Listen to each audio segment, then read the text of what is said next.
Hindi tinatanggap yung long version. Yeah. Ano? Bata ako na ito, silin ako, bawal sa akin ng malamig. Lagi lag natin ako ng bata, tsaka sakitin ako. Sobrang sakitin ako na. Tsaka na ang history ko na ay kaya medyo malayo ako sa pamilya ko. Yung mama ko kasi ayaw niya sa pamilya ng papa ko. Galit siya sa biyanan. Ngayon, dahil sa history ng Bicol, na ginawa mo yung anak ko, kunin ko yung apo ko. Unang apo ako. Pangalawa apo ako eh. Kasi diba natin, yung isang kapatid daw natin, si Perlita, kapatid na matay daw. Si Perlita, may kapatid pa tayong ate, may ate tayo. Ewan ko. May ate tayo, Perlita pangalan. Kaya pangalawa ako. Ay, hindi ko alam yun. Perlita pangalan ng kapatid natin na ate natin. Matay daw yun. Tapos, baby pa lang daw ako, kinuha ako ng lola ko. Kasi nag-aaway daw ang mama at papa namin. Kasi si papa na bababae daw, nag-aaway sila. Tamaan ako, alam mo yun, may bali ako dito, Ki? Ito. Nag-aaway sila. Siyempre, bago pa lang sila mag-asawa, nag-aaway. Yung mga bote daw nung unang panahon, mga babasagim, nag-aaway, nagbabato. Ang tinamaan daw ako dito. Basag daw to. Ngayon, kaya, ang sakit nito. Ngayon, nilagyan to naulit na naman yun. Doon naman naulit naman, nabasag na naman to kasi meron na siyang tama. Naglaro kami ng paruguan. Napako naman sa pako. Pangalawa, utusan ako bumili ng mantika. Basag yung lapat, tumama na naman sa mantika. May tama ako dito. Sabay dito yata. Yan Dapaan ko yung lapad ng mantika. Malikot ka. Nagpako ng bata pa ako eh. Pero alerta ako, ito sabi, bukod doon, ba't hindi pinakamatindi pa matik ako may lamusan ng kumukulong champurado. Kasi yung champurado, natataguan kami. Tapos pagtago namin, ako yung pinakauli na matakbo. Natapunan ako sa hitan champurado. Champurado, pagka init-init na, tumapos. Ngayon, dumating na yung papa namin, galit na galit, away sila ng mama ko, kagulo. Nawat sila ng kapitbahay namin, ginawat-awat. Tapos ang sakit naman kasi yung buong hita ko talaga naman, sakit-sakit. Parang nangisay ako sa sakit, sobrang, yung buong champurado, tumama, buti nga, hindi tumama sa tiyan ko sa hita lang, dapat sa mukha tatama yun, sa hita eh. Tako disgrasya ako nun. Bukod pa doon yung pinakamatindi pa sa Bicol. Yung kainan namin doon, si Pai Lasing.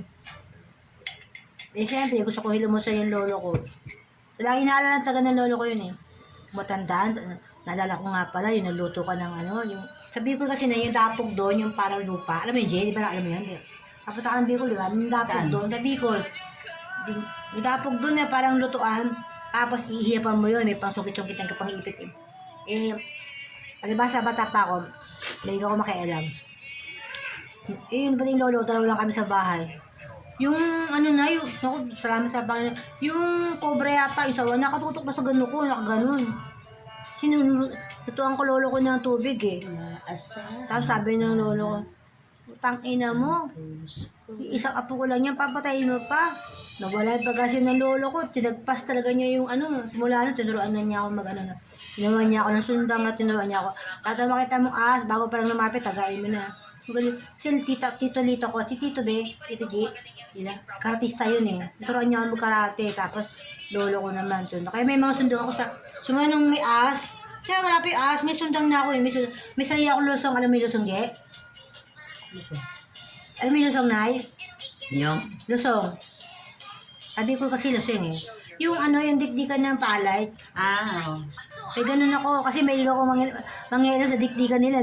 Nagbabayo sila ng palay. Lasong.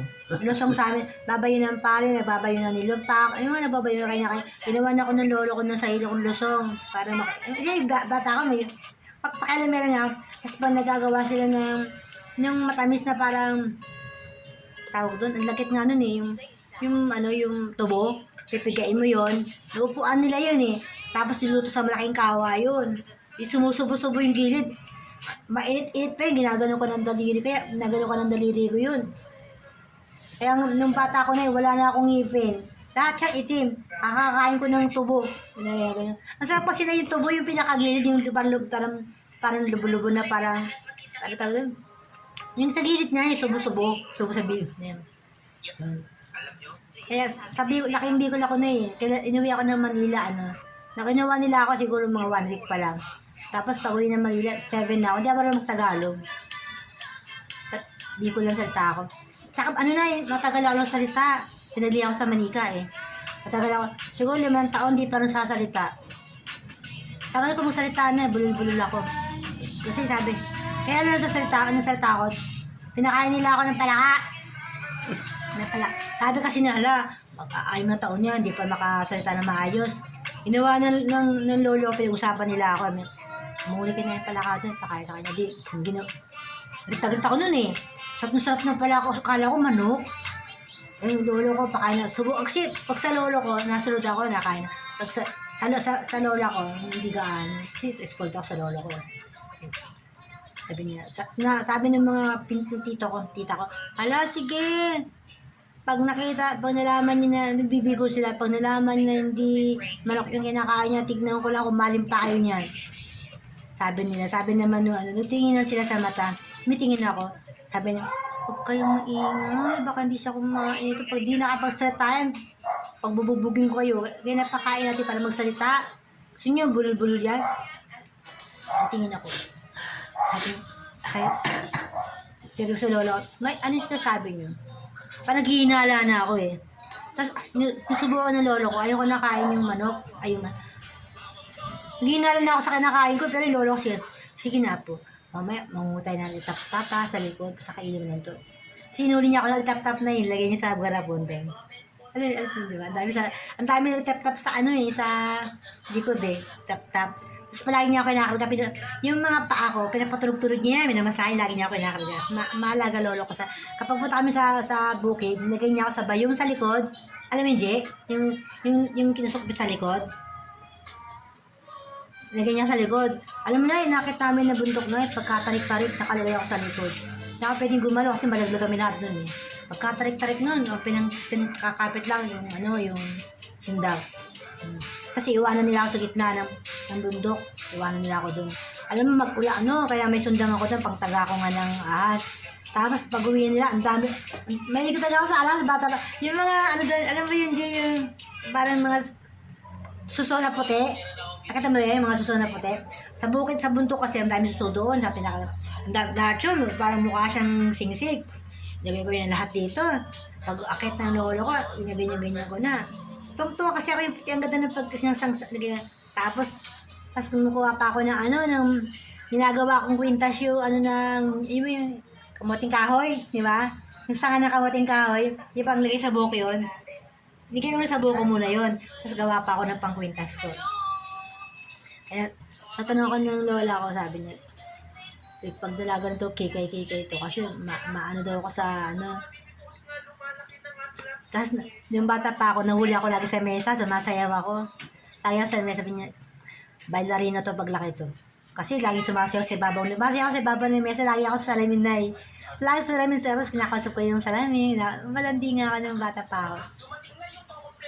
Pero sakitin ako na, mutik na ako mamatay ng bata pa ako.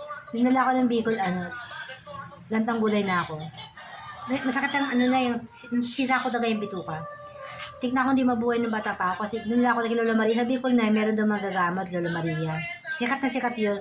Doon nagpapagamot yung mga presidente, mga artista, si Marcos nagpapagamot doon. Dinala ako doon. Yung dinala ako doon, pangkumpangko ako ng lolo ko. Tapos, parang inalin nila ako doon. Pag nung ako na, yung nagagamot, ang tsura ng gagamot, pinanggagamot siya, nakasuot siya ng sareno. Para natuturo siya sa maraming tao, libo-libong tao, nakaputi. Pag nagagamot siya ng sareno siya. Tapos, pag doon, dami doon ay mga baliw nakatali, gumagaling. Pupunta ka doon. Ginawa sa akin ng, diwata daw yun. Hindi siya tumatanda na ang mukha niya, laging bata, parang 16 years old. Never tumatanda yung mukha. Ganda-ganda, puti-puti, para malabiro yung mukha niya. Tapos, hinipan niya yung tuktok ko, taka yung tiyan ko, taka yung mukha ko lahat. Nakalakad na ako. Pag uwi, naglalakad na ako. Kaya alaga ako dun ng ano. Kaya hindi na ako muli inuwi ng Manila kasi sakitin nga ako eh. Alam mo, Jay, yung ginupi ako ni Mama? Nala? Ginupi ako ni Mama, di ba? Hindi mo nakita? Ay, ginupi ako ni Mama. Grabe, ginupi sa akin ni Mama. Nilatigo ako ng muwer na hindi malak. Tatlong doble yata na ito. Kasi sumasama ako kay Mai. Nilatigo na ako. Yan, kaya siya. Nasiyaw kang ganyan. Para sa'yo. Kaya sagana ako sa pagsubok. Sa Bicol na maga pa lang, maga ako nagigising doon kasi kumukuha ako ng mga gabi, pantinda ko sa, may tindahan kami sa may harapan yung tindahan, may liwa mo tinda. Tapos nangunguha kami ng mga ano, ako lang. Pero, May video mo yan. wala na yan. Ay, pero pa pa. Video pa eh. Tinanggal ko na kanina eh.